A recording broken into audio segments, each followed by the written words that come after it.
أعوذ بالله من الشيطان الرجيم بسم الله الرحمن الرحيم السلام عليكم ورحمة الله وبركاته الحمد لله رب العالمين وبه نستعين على أمور الدنيا والدين أشهد أن لا إله إلا الله وأشهد أن محمدا عبده ورسوله اللهم صل على محمد وعلى آل محمد ربي زدني علما وارزقني فهما. Hadirin sidang salat zuhur yang dimuliakan Allah. Mari kita alokasikan waktu. Saya ulangi, alokasikan waktu. Karena kebetulan ini alhamdulillah, ini adalah bulan ibadah. Bulan yang istimewa. Coba, sebelum ini coba alokasikan waktu beberapa menit kita beribadah. Karena kalau kita tahu ilmunya, membahas satu bab ilmu itu sama dengan lebih dari 100 rakaat sholat sunat. Dan ini dilakukan dalam bulan ibadah. Berapa ribu kali. Oleh karena itu kalau kita ngerti insya Allah. Mari kita dengarkan kajian yang mudah-mudahan ada manfaatnya. Hadirin, saya berdiri di sini tujuannya bukan apa-apa. Mau berbagi ilmu. Mau jualan ilmu. Tidak berarti saya berbagi itu sudah kaya, tidak. Tapi insya Allah dilihat bahwa ilmu itu penting.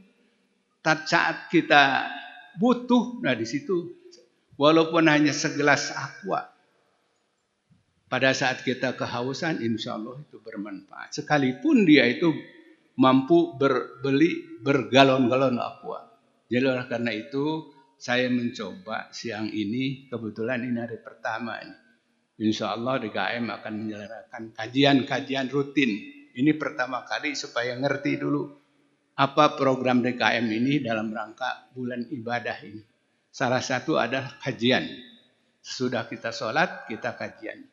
Hadirin, karena ini namanya juga kultum, saya singkatkan aja bahwa ada 3 kegiatan di dalam bulan puasa yang tidak boleh kita lepaskan, tidak boleh kita lupakan. Yang pertama adalah kegiatan sholat. Di sini ada sholat tarawih. Hati-hati. Sholat tarawih itu adalah sholat sunat. Sekalipun sholat sunat, tetap sholat. Tidak boleh asal-asalan. Na'udzubillah, jangan sampai kita melihat itu tadi YouTube, entah masih ada atau tidak. Sholat 23 rakaat cuman 11 menit. Itu lebih baik treadmill daripada sholat seperti itu. Karena bukan dapat pahala, malah dapat dosa. Oleh sebab itu, kata Imam Syafi'i, al-ilmu qabla qawli qabla amali. Harus berilmu sebelum kita ngucap, sebelum kita melangkah, harus berilmu. Oleh karena itu, sebelum kita melangkah di dalam bulan puasa itu, bekali dulu dengan ilmu. Salah satu adalah sholat. Hadirin, di dalam hal sholat ini harus diperhatikan pertama kualitas sholat. Tadi sudah saya katakan bahwa sholat itu adalah ibadah utama dan pertama. Namanya sholat adalah ibadah gerak dan doa. Gerakannya harus tumanina, yang namanya permintaan. Doa minta kepada siapa? Kepada Allah. Tentunya harus tertib, tentunya harus dihayati. Oleh sebab itu, kalau hanya ceramah, biasanya kalau hanya ceramah, sekarang ingat, besok lupa. Itu sebabnya saya membuat kajian ini bukan hanya verbal, tetapi dengan tertulis. Saya sudah pernah bagikan, barangkali kalau belum ada, bisa minta sama DKM. Ibadah sholat jangan asal-asalan. Di sini saya singgung bahwa adat kita yang saya alami dulu, pembelajaran sholat itu kalau berdoa pada saat sujud, subhanallah wa bihamdihi, subhanallah. Kemudian hanya itu, hanya memuji Allah. Padahal yang seharusnya tambahkan Allahumma gfirli, subhanaka wa bihamdika, Allahumma gfirli. Itu baru bermana, baru berdoa. Namanya doa minta. Kalau subhanallah wa rabbiyal azim, subhanallah ala, itu hanya memuji. Tidak salah. Itu juga berdasarkan hadis. Cuman kita harus kritis. Masa dari dulu sudah 30 tahun sholat itu aja yang dibaca. Baca hadis yang lain. Ini yang saya contohkan. Itu ada di dalam halaman 3. Silahkan baca. Kalau sayang sama saya, ini baca, hayati, kemudian amalkan dan sebarkan. Paling tidak sama keluarga. Ngajari anak tuh jangan seperti ayah saya yang dulu-dulu hanya itu. Ajarkan ini. Allahumma gfirli. Tunjukkan. Dengan adanya seperti ini insya Allah akan lebih kuat mengingatnya. Karena tidak semua orang sama daya ingatnya. Kalau para ustadz luar biasa, saya kagum. Daya ingatnya tuh luar biasa. Hafal Quran. Tapi kita-kita ini tidak semua seperti itu. Karena itu saya bikin ini. Itu kualitas. Yang kedua hadirin. Ini Buya Yahya di YouTube. Ngeritik nih ada imam masjid. Mau taraweh, belum sunat ba'da isya, langsung taraweh. Disalah kayak salah. Mestinya apa? Rawatib dulu. Ada yang tidak tahu apa itu sholat rawatib. Oleh sebab itu saya sampaikan ini. Dibikin ini. Kalau kita masuk masjid, ingat. Itu boleh dibilang wajib malah. Sholat tatawu. Tatawu itu ada wajibnya, ada sunatnya. Artinya apa? Kalau kita masuk masjid, jangan macam-macam dulu. Tahiyatul masjid. Itu.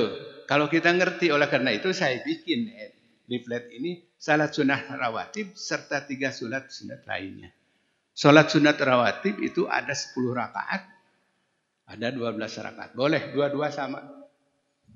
Kemudian tambah 3 yang penting apa? Tahajud, duha, dan tahiyatul masjid. Kalau kita laki-laki, masjid. Tidak ada alasan. Oh saya tidak, ini hujan. Pakai jas hujan. Pakai payung. Kalau masih kedengaran adzan, masuk masjid, tahiyatul masjid. Ini. Oleh karena itu, sholat rawatib. Di dalam rangka bulan puasa ini, jangan tinggalkan, bahkan tingkatkan sholat rawatib dengan 3 sholat sunat lainnya. Yang terakhir hadirin, ada 3 kegiatan yang penting dalam bulan puasa itu tadi saya sebutkan. Yang kedua, tadarus. Pengalaman saya, tadarus itu harus ada target. Kalau bisa kan tamat Quran. Saya beli yang sejud-sejud. Jadi kalau kerja tuh saya bawa nih 2 lembar ini, 2 buku kecil ini. Supaya udah ada target. Hari ini saya harus tamat 2 juz. Itu caranya. Tatkala kita nunggu kerjaan, udah baca ini aja daripada baca HP, tinggalkan HP. Bacain, ada target. Kemudian hadirin ini secara medis. Kalau kita ada masalah, tahajud itu, tadarus itu boleh dikeraskan, bahkan itu dianjurkan. Itu ternyata ada penelitian itu mencegah terjadinya Alzheimer, pikun itu. Jadi ada gunanya kalau baca Quran. Kalau sendiri ya sudah harus terdengar. Kalau orang barat, orang yang sekuler dengan nyanyi-nyanyi itu nyanyian-nyanyian itu adalah juga manfaatnya besar. Tetapi kalau kita orang Islam, apalagi di bulan puasa, udah tadarus. Dikeraskan kalau sendiri, tetapi tidak boleh pakai ini. Jangan awong-awongan pakai ini, mesti ada adat tadarus pakai ini. Mending kalau tajwid mahrajnya benar, ini mengganggu orang. Orang sedang tidur, udah asal kedengaran Allah, Allah tuh mau mendengar, nggak usah pakai pengarah suara. Kalau ada yang seperti itu, ingatkan baik-baik. Masih ada masjid-masjid yang seperti itu, ingatkan. Mengganggu orang. Orang lain yang non-muslim mungkin segan memberitahu, tapi kita amar ma'ruf nahi munkar. Nah, itu tadarus. Jadi harus ada target. Hari ini harus berapa? 4 juz atau 2 juz? Bawa. Dengan demikian ada target. Kemudian lakukan boleh dengan suara sir. Supaya ada efek medisnya. Dan terakhir, kegiatan yang terakhir hadirin. Infak sodakoh mumpung. Kalau kemarin hanya 1.000, 2.000 masuk kencen, sekarang tingkatkan. Kebetulan ini bulan puasa. Jadi oleh karena itu, ingat bahwa infak sodakoh itu harus ingat. Bahwa di samping kiri kanan kita banyak orang yang susah. Bukan tidak guna. Ajaran Islam itu hablum minallah wa hablum minan nas.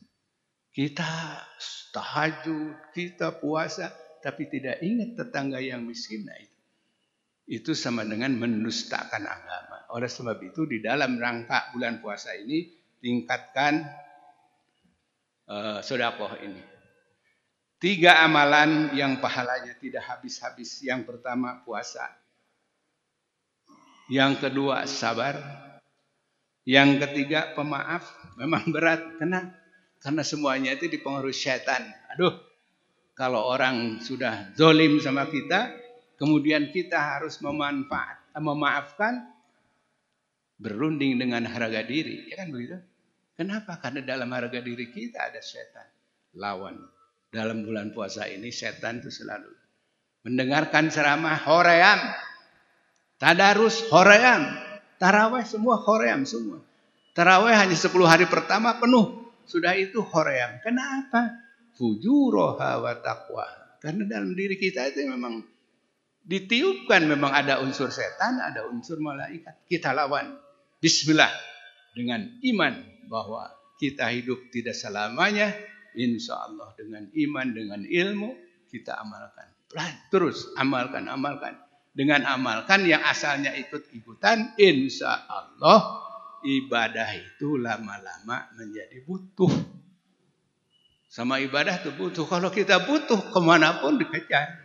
Dan yang terakhir sesudah butuh nikmat. Hadirin, kalau kita sudah mampu melawan setan, alhamdulillah. Sebenarnya ngantuk untuk sholat itu. Tapi saya pemain badminton dulunya. Pas mau ngambil bola di smash orang. Sulit tapi dapat. Alhamdulillah. Jadi kalau di balik kesulitan ada keberhasilan, itu kenikmatan.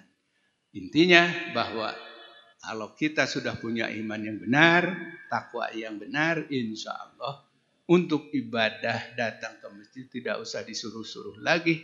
Insya Allah kita akan nikmat rasanya. Gak usah dipuji orang. Mudah-mudahan ada manfaatnya walaupun singkat tapi bisa diamalkan. Barakallahu fiikum. Subhanaka wa bihamdika asyhadu an la ilaha illa anta astaghfiruka wa atubu ilaik. Assalamualaikum warahmatullahi wabarakatuh.